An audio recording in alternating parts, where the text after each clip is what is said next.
Module 4 Sales Promotion. Drawbacks of Sales Promotion. കഴിഞ്ഞ ക്ലാസ്സിൽ നമ്മൾ അഡ്വാൻറ്റേജസ് ഓഫ് സെയിൽസ് പ്രൊമോഷനാണ് ഡിസ്കസ് ചെയ്തിരുന്നത്. ഇപ്പോൾ ഡ്രോബാക്സ് ഓഫ് സെയിൽസ് പ്രൊമോഷനാണ് നമ്മൾ ഡിസ്കസ് ചെയ്യാൻ പോകുന്നത്. Sales promotion measures usually offered four A short period of time. നമ്മൾ പറഞ്ഞിരുന്നു സെയിൽസ് പ്രൊമോഷൻ സാധാരണയായിട്ട് യൂസ് ചെയ്യുന്നത് അഡ്വർടൈസ്മെൻറ്റും പേഴ്സണൽ സെല്ലിങ് പോലെയൊന്നുമല്ല. ഇത് ഒരു ഷോർട്ട് പീരീഡ് ഓഫ് ടൈമിൽ വേണ്ടിയിട്ടാണ് സാധാരണ ഓഫേഴ്സും ഡിസ്കൗണ്ട്സും ഒക്കെ കൊടുക്കുന്നത്. അതിനൊരു ഡേറ്റ് പറഞ്ഞിട്ടുണ്ടാവും, അതിനുള്ളിൽ ബൈ ചെയ്താൽ മാത്രമേ ഓഫർ നമ്മൾക്ക് അവൈലബിൾ ആയിരിക്കുള്ളൂ. അപ്പോൾ ഒരു ഷോർട്ട് പീരീഡ് ഓഫ് ടൈമിലേക്ക് വേണ്ടിയിട്ടാണ്. അത് ഇതിൻ്റെ ഒരു ഡ്രോബാക്കാണ്. Then lack of support from middle man involve. For example, if the manufacturer announces sales promotion schemes, the success of such schemes depends on the cooperation and support from the wholesalers and retailers. അപ്പോൾ ഇവിടെ മെയിനായിട്ട് involve ചെയ്യുന്നത് ഹോൾസെയിലേഴ്സും റീറ്റെയിലേഴ്സുമാണ്. Okay, wholesalers ആണ് ഇത് മെയിനായിട്ട് ഈ ഓഫറുകളൊക്കെ introduce ചെയ്യുന്നത്. Then റീറ്റെയിലേഴ്സാണ് ഇത് കസ്റ്റമേഴ്സിലേക്ക് എത്തിക്കുന്നത്. ഇവിടെ മിഡിൽ മാൻ്റെ സപ്പോർട്ട് കുറവാണ്. ഇതിനിടയിൽ വരുന്നതിൻ്റെ സപ്ലയേഴ്സ് ആയിരിക്കാം, അങ്ങനെ മെറ്റീരിയൽ ഹാൻഡിൽ ചെയ്യുന്ന ആൾക്കാരായിരിക്കാം. അപ്പോൾ അവരുടെ ഒരു സപ്പോർട്ട് ഇവിടെ കുറവാണ്. Then consumers may suspect the quality of the product. There is a belief among the customers that incentives are usually given for substandard products and old stock. അപ്പോൾ റെഗുലറായിട്ട് പ്രോഡക്ട്സിന് പ്രൊമോഷണൽ ഫീച്ചറായിട്ട് നമ്മൾ ഓഫേഴ്സോ ഡിസ്കൗണ്ട്സോ ഒക്കെ കൊടുക്കുന്നത് അതിൻ്റെ പ്രൈസിൽ അല്ലെങ്കിൽ പ്രൈസ് കുറയ്ക്കുക അല്ലെങ്കിൽ ക്വാണ്ടിറ്റി കൂട്ടുക, ഈ ഒരു രീതിയിലാണ് നമ്മൾ ഓഫേഴ്സ് കൊടുക്കുക. അപ്പോൾ അത് കൊടുക്കുന്ന സമയത്ത് കസ്റ്റമേഴ്സിൻ്റെ ഇടയിൽ ഒരു തോട്ട് ഉണ്ടാവും, ഇങ്ങനെ പ്രോഡക്റ്റ്സ് വില കുറച്ച് കൊടുക്കണം എന്നുണ്ടെങ്കിൽ അതിനെന്തെങ്കിലും ഡിസഡ്വാൻറ്റേജസ് അല്ലെങ്കിൽ അതിൻ്റെ ക്വാളിറ്റിയിൽ എന്തെങ്കിലും കുറവ് ഉണ്ടായിരിക്കും എന്നുള്ളൊരു തോട്ട് കസ്റ്റമേഴ്സിൻ്റെ ഇടയിൽ വരാനുള്ള ചാൻസ് ഉണ്ട്. ദെൻ പിന്നെ പറയുന്നൊരു ഡ്രോബാക്ക് എന്ന് പറയുന്നത് repeated and over use of sales promotion strategy reduces the trust among the customers related with the brand and it may condition the mind of consumers to believe that the lower price is the original price of the brand. It also generates a doubt among the customers about the quality of the brand compared to brands offered by competitors. നേരത്തെ പറഞ്ഞ പോലെയാണ്, നമ്മൾ price കുറച്ച് കൊടുക്കുക അല്ലെങ്കിൽ അതിൻ്റെ quantity കൂട്ടി കൊടുക്കുക എന്ന് പറയുമ്പോൾ ആ ഒരു പ്രോഡക്റ്റിൻ്റെ ക്വാളിറ്റിയിൽ അല്ലെങ്കിൽ അതിൻ്റെ ബ്രാൻഡിലുള്ള കസ്റ്റമേഴ്സിൻ്റെ ഒരു ബിലീഫ് അവിടെ അതിൻ്റെ ഒരു ട്രസ്റ്റ് കുറയാനുള്ള ചാൻസ് ഉണ്ട്. ഓക്കെ, വീണ്ടും ഒരേ പ്രോഡക്റ്റിന് തന്നെ റെഗുലറായിട്ട് പ്രൊമോഷണൽ സ്ട്രാറ്റജീസ് ചെയ്തുകൊണ്ടിരിക്കുമ്പോൾ അല്ലെങ്കിൽ അതിൻ്റെ സെയിൽസ് കൂട്ടാനായിട്ട് ശ്രമിക്കുന്നത്, ഇങ്ങനെയൊരു തോട്ട് കസ്റ്റമേഴ്സിൻ്റെ ഇടയിൽ അതിൻ്റെ ക്വാളിറ്റീനെ കുറിച്ചുള്ള ഒരു തോട്ട് കസ്റ്റമേഴ്സിൻ്റെ ഇടയിൽ ഉണ്ടാക്കാനുള്ള ചാൻസ് ഉണ്ട്. Then consumers may postpone their purchase decision in anticipation of incentives and discounts from the dealers and companies.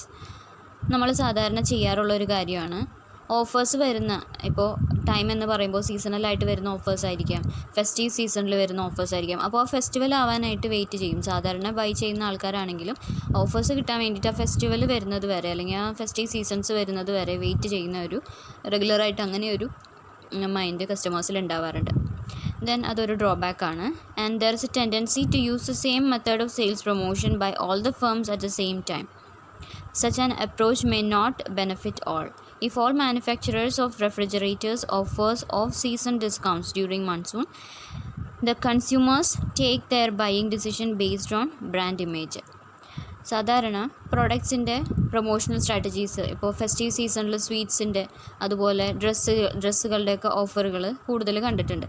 അപ്പോൾ സെയിം സ്ട്രാറ്റജീസാണ് ഓരോ മാനുഫാക്ചറേഴ്സും അല്ലെങ്കിൽ എല്ലാ മാനുഫാക്ചറേഴ്സും എടുക്കുന്ന പ്രൊമോഷണൽ സ്ട്രാറ്റജീസ് അല്ലെങ്കിൽ അവർ കൊടുക്കുന്ന ഓഫേഴ്സും ഡിസ്കൗണ്ട്സും അവരിറക്കുന്ന കൂപ്പൺസ് അതൊക്കെ ഏകദേശം സിമിലർ ആണ് എന്നുണ്ടെങ്കിൽ കൺസ്യൂമേഴ്സ് ഒരിക്കലും ഡിസ്കൗണ്ട്സും അല്ലെങ്കിൽ ഓഫേഴ്സ് നോക്കിയിട്ടായിരിക്കില്ല, ആ ബ്രാൻഡിൻ്റെ ഇമേജ് അനുസരിച്ച് അതിനെ നോക്കിയിട്ടായിരിക്കും കസ്റ്റമേഴ്സ് ഏത് പ്രോഡക്റ്റ് വേണം എന്നുള്ളത് തീരുമാനിക്കുന്നത്. കാരണം അതിൻ്റെ പ്രൊമോഷണൽ സ്ട്രാറ്റജീസ് സെയിം തന്നെയാണ്. അപ്പോൾ അവിടെ ഡിഫറൻസിയേഷൻ വരുന്നത് ബ്രാൻഡിൻ്റെ കാര്യത്തിലായിരിക്കും. ഓക്കെ, അപ്പോൾ ഏറ്റവും നല്ല ബ്രാൻഡ് നോക്കിയിട്ടായിരിക്കും കൺസ്യൂമേഴ്സ് വാങ്ങിക്കുക. അപ്പോൾ അതുകൊണ്ട് തന്നെ അവിടെ പ്രൊമോഷണൽ സ്ട്രാറ്റജീസിനുള്ള എഫക്റ്റ് കുറയാനായിട്ട് ചാൻസ് ഉണ്ട്, അല്ലെങ്കിൽ അതിൽ നിന്ന് കിട്ടുന്ന ബെനിഫിറ്റിൽ അവിടെ ലോസ് ഉണ്ടാവാം അല്ലെങ്കിൽ അവിടെ കുറയാനുള്ള ചാൻസ് ഉണ്ട്.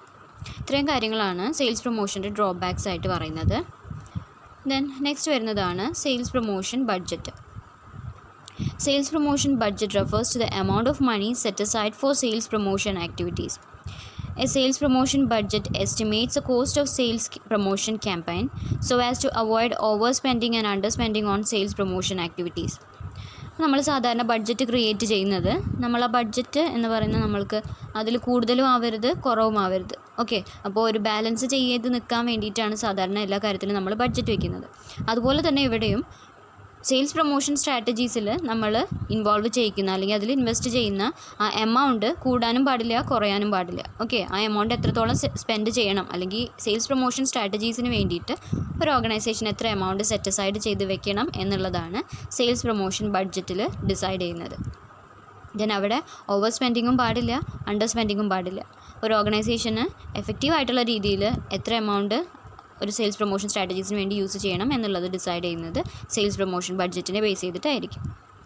Then the allocation of money, monetary resources to sales promotion is determined by the promotional strategy of a firm. Before deciding the money allocated to sales promotion, a firm evaluates relevant factors such as types of products, its stage in product life cycle, market situation, level of competitive activity, etc. All these factors influence the sales promotion budget. അപ്പോൾ ഇങ്ങനെ മണി allocate ചെയ്യുന്നത് ഒരിക്കലും ഒരു ഫേമിൻ്റെ single ഫാക്ടറിനെ base ചെയ്തിട്ടായിരിക്കില്ല. ഒരു ഫേമിൻ്റെ promotional സ്ട്രാറ്റജീസിനെ നോക്കിയിട്ട് വേണം ഈ ഒരു എമൗണ്ട് എത്രയാണെന്നുള്ളത് ഫിക്സ് ചെയ്യാൻ. അതുപോലെ തന്നെ പല എലമെൻറ്റ്സ് ഈ ഒരു എമൗണ്ടിനെ റിലേറ്റ് ചെയ്യുന്നുണ്ട്. അല്ലെങ്കിൽ ആ ബഡ്ജറ്റ് ഫിക്സ് ചെയ്യുമ്പോൾ കുറേ എലമെൻറ്റ്സിനെ നമ്മൾ കൺസിഡർ ചെയ്തിട്ട് വേണം ആ ബഡ്ജറ്റ് പ്രിപ്പയർ ചെയ്യാൻ. ഇതിൽ പറയുന്നത് ടൈപ്പ് ഓഫ് പ്രൊഡക്റ്റ്, ഏത് ടൈപ്പ് ഓഫ് പ്രൊഡക്റ്റാണ് നമ്മൾ യൂസ് ചെയ്യുന്നത്, ആ ഒരു കാര്യം നമ്മൾ നോക്കണം. ദെൻ പ്രൊഡക്റ്റ് ലൈഫ് സൈക്കിൾ നമ്മൾക്കറിയാം. ഒരു പ്രോഡക്റ്റിൻ്റെ ലൈഫ് സൈക്കിളിൽ പല സ്റ്റേജുകൾ വരുന്നുണ്ട്. ഇൻട്രൊഡക്ഷൻ, ഗ്രോത്ത്, എക്സ്പാൻഷൻ, ഡിക്ലൈൻ, അങ്ങനെ പല സ്റ്റേജുകൾ വരുന്നുണ്ട്. അപ്പോൾ ആ സ്റ്റേജിൽ ഏത് സ്റ്റേജിലാണ് ഇപ്പോൾ ആ പ്രോഡക്റ്റ് കറൻ്റ്ലി ഇരിക്കുന്നത് അത് നോക്കിയിട്ട് കൂടെ വേണം ആ ടൈമിലുള്ള പ്രൊമോഷണൽ സ്ട്രാറ്റജി ഫിക്സ് ചെയ്യാൻ. ദെൻ മാർക്കറ്റ് സിറ്റുവേഷൻ, എക്കണോമിയുടെ സിറ്റുവേഷൻ അനുസരിച്ച്. Then level of competitive activity, നമ്മുടെ കോമ്പറ്റീറ്റേഴ്സ് നമ്മളെക്കാളും മുകളിലുള്ള പ്രൊമോഷണൽ ഫാക്ടേഴ്സ് സെലക്ട് ചെയ്യുന്നുണ്ടെങ്കിൽ അതിലും ബെറ്റർ ആയിട്ടുള്ള പ്രൊമോഷണൽ സ്ട്രാറ്റജീസ് നമ്മൾക്ക് ഫിക്സ് ചെയ്യാനുള്ള രീതിയിലായിരിക്കണം ബഡ്ജറ്റ് പ്രിപ്പയർ ചെയ്യേണ്ടത്. അപ്പോൾ ഇത്രയും ഫാക്ടേഴ്സിനൊക്കെ ബേസ് ചെയ്തിട്ടാണ് നമ്മൾ പ്രൊമോഷണൽ സ്ട്രാറ്റജിക്ക് വേണ്ടിയിട്ടുള്ള ബഡ്ജറ്റ് പ്രിപ്പയർ ചെയ്യുന്നത്. ദെൻ നെക്സ്റ്റ് വരുന്നത് preparation of sales promotion budget. അതെങ്ങനെ പ്രിപ്പയർ ചെയ്യും എന്നുള്ളതാണ് പറയുന്നത്. ഇവിടെ പല മെത്തേഡ്സ് പറയുന്നുണ്ട്. ഫസ്റ്റ് മെത്തേഡാണ് percentage of sales method. This method is most popular among companies. In this approach, the budget is determined by taking a fixed percentage of sales. The sales figure taken could pertain to the previous year or the average of several past years. ഇവിടെ as the name says, sales promotional budget prepare ചെയ്യുന്നത് ആ ഒരു കമ്പനിയുടെ സെയിൽസിനെ base ചെയ്തിട്ടായിരിക്കും. Okay, സെയിൽസിൻ്റെ fixed percentage, ഇപ്പോൾ നമുക്ക് sale ചെയ്ത് കിട്ടുന്ന എമൗണ്ടിൻ്റെ ഒരു സർട്ടൈൻ പെർസെൻറ്റേജ് നമ്മൾ ഈ ബഡ്ജറ്റിന് വേണ്ടിയിട്ട് മാറ്റി വയ്ക്കുന്നുണ്ട്. അപ്പോൾ അവിടെ ഒരു ഫിക്സഡ് പെർസെൻറ്റേജാണ് നമ്മൾ ഡിസൈഡ് ചെയ്തിട്ടുണ്ടാവുക, എമൗണ്ട് അല്ല. ഓരോ ഇയറിലും സെയിൽസ് എത്രയാണോ ആ സെയിൽസിൻ്റെ ഒരു പെർട്ടിക്കുലർ പെർസെൻറ്റേജ് ഫിക്സ് ചെയ്തിട്ട് വെച്ചിട്ടുള്ള ഒരു പെർസെൻറ്റേജ് നമ്മൾ ഇതിന് വേണ്ടിയിട്ട് മാറ്റി വയ്ക്കുക എന്നുള്ളതാണ് ഡിസൈഡ് ചെയ്യുക. ദെൻ അത് പ്രീവിയസ് ഇയറിലെ ഒന്നില്ലെങ്കിൽ അതിന് മുൻപുള്ള ഇയറിലെ സെയിൽസ് വെച്ചിട്ടാകാം, അല്ലെങ്കിൽ പാസ്റ്റ് വരുന്ന ഒരു എക്സാമ്പിൾ പറയുകയാണെങ്കിൽ ഇപ്പോൾ ഒരു പാസ്റ്റ് 5 ഇയേഴ്സിലെ സെയിൽസ് എല്ലാം നമ്മൾ കൂട്ടിയിട്ട് അതിനെ ആവറേജ് ചെയ്ത് കിട്ടുന്ന ഒരു എമൗണ്ട്. ഓക്കെ, അപ്പോൾ ലാസ്റ്റ് 5 ഇയേഴ്സിൽ വന്നിട്ടുള്ള സെയിൽസിൻ്റെ ആവറേജ് എമൗണ്ട് എടുത്തിട്ട് ആ ഒരു എമൗണ്ട് ആയിരിക്കാം ചിലപ്പോൾ നമ്മൾ ബഡ്ജറ്റിന് വേണ്ടിയിട്ട് നീക്കി വയ്ക്കുന്നത്. Then this percentage could also be based on the forecasted sales of the year under consideration. അപ്പോൾ നമ്മൾക്ക് ഇനി വരാൻ പോകുന്ന സെയിൽസ് എത്രയാണ് എന്നുള്ളത് ഫോർകാസ്റ്റ് ചെയ്തുകൊണ്ടും നമുക്ക് ഈ ഒരു ബഡ്ജറ്റ് പ്രിപ്പയർ ചെയ്യാം. ഓക്കെ, അപ്പോൾ ഒന്നില്ലെങ്കിൽ സെയിൽസിൻ്റെ ഒരു സർട്ടൻ പെർസെൻറ്റേജ്, അല്ലെങ്കിൽ പ്രീവിയസ് ഇയറിൻ്റെ സെയിൽസിനനുസരിച്ച്. പിന്നെ നമുക്ക് ചെയ്യാവുന്നത് ഒരു ലാസ്റ്റ് കുറച്ച് ഇയേഴ്സിൻ്റെ സെയിൽസ് എമൗണ്ട് എടുത്ത് അതിനെ ആവറേജ് ചെയ്തിട്ടുള്ള എമൗണ്ട് നമുക്ക് ബഡ്ജറ്റായിട്ട് എടുക്കാം. ദെൻ പിന്നെ നമുക്ക് ചെയ്യാവുന്നത് ഫ്യൂച്ചറിൽ എത്ര സെയിൽസ് വരും എന്നുള്ളത് കാൽക്കുലേറ്റ് ചെയ്തിട്ട് അല്ലെങ്കിൽ ഫോർകാസ്റ്റ് ചെയ്തിട്ട് അതിനനുസരിച്ച് നമ്മൾക്ക് ബഡ്ജറ്റ് സെറ്റ് ചെയ്യാനും പറ്റും. Then next method unit of sales method. This method is commonly used by companies dealing in high-priced products, generally consumer durable goods such as refrigerators, washing machines and many other items. അപ്പോൾ ഇവിടെ unit of sales method എന്ന് പറയുമ്പോൾ ഇവിടെ മെയിനായിട്ട് ചെറിയ products അല്ല, വലിയ പ്രൊഡക്റ്റിനെയാണ്, big പ്രൊഡക്ട്സിന് daily കൺസംഷന് വേണ്ടിയിട്ടുള്ള ചെറിയ ചെറിയ പ്രൊഡക്ട്സ് അല്ല. ഇവിടെ നമ്മളുടെ കൺസ്യൂമർ ഡ്യൂറബിൾസ് ആയിട്ടുള്ള ഫ്രിഡ്ജോ വാഷിംഗ് മെഷീനോ അങ്ങനെ വലിയ വലിയ പ്രൊഡക്റ്റുകളുടെ യൂണിറ്റ് ഓഫ് സെയിൽസിനെ ബേസ് ചെയ്തിട്ടാണ് ഇവിടെ എമൗണ്ട് അല്ലെങ്കിൽ ബഡ്ജറ്റ് ഫിക്സ് ചെയ്യുന്നത്. Instead of rupee value of sales as in percentage of sales method, the base is a physical volume of either the past or anticipated sales. ഇവിടെ നമ്മൾ പറഞ്ഞു unit of sales മെത്തേഡാണ്. കഴിഞ്ഞതിൽ നമ്മൾ percentage of sales മെത്തേഡാണ് പറഞ്ഞത്, നമ്മുടെ sales എമൗണ്ടിൻ്റെ ഒരു സർട്ടൻ പെർസെൻറ്റേജ്. സെക്കൻഡ് ഇതിൽ വരുമ്പോൾ യൂണിറ്റ് ഓഫ് സെയിൽസ് എന്ന് പറയുമ്പോൾ തന്നെ നമുക്ക് മനസ്സിലാവും എത്ര യൂണിറ്റ്സ് നമ്മൾ സെയിൽ ചെയ്തിട്ടുണ്ടോ അതിൻ്റെ ആ ഒരു യൂണിറ്റിനെ ബേസ് ചെയ്തിട്ടാണ്, അല്ലെങ്കിൽ വോളിയം ഓഫ് സെയിൽസ്, അല്ലെങ്കിൽ എത്ര യൂണിറ്റ്സ് നമ്മൾ സെയിൽ ചെയ്തു എന്നുള്ളതിനെ ബേസ് ചെയ്തിട്ടാണ് ഇവിടെ ബഡ്ജറ്റ് സെറ്റ് ചെയ്യുന്നത്. This figure of units is then multiplied by fixed amount of money to reach the budget amount. അപ്പോൾ യൂണിറ്റ് ഇൻറ്റു നമ്മൾ ഒരു എമൗണ്ട് നമ്മൾ ഫിക്സ് ചെയ്ത് വെച്ചിട്ടുണ്ടാവും. അപ്പോൾ ഇപ്പോൾ 100 യൂണിറ്റ്സ് നമ്മൾ സെയിൽ ചെയ്തു എന്ന് വിചാരിക്കുക. 100 യൂണിറ്റ്സിൽ നമ്മൾ ഒരു യൂണിറ്റിന് ചിലപ്പോൾ 1000 റുപ്പീസ് 1000 ആണ് അലൊക്കേറ്റ് ചെയ്തിരിക്കുന്നതെന്ന് വിചാരിക്കുക. അപ്പോൾ നമുക്ക് ചെയ്യാവുന്നത് ഇപ്പോൾ 100 യൂണിറ്റ്സ് ഇൻറ്റു 1000 റുപ്പീസ്, അപ്പോൾ നമുക്ക് കിട്ടുന്ന ആ ഫിഗർ ആയിരിക്കും നമ്മൾ സെയിൽസ് ബഡ്ജറ്റിന് വേണ്ടിയിട്ട് മാറ്റി വയ്ക്കുന്നത്.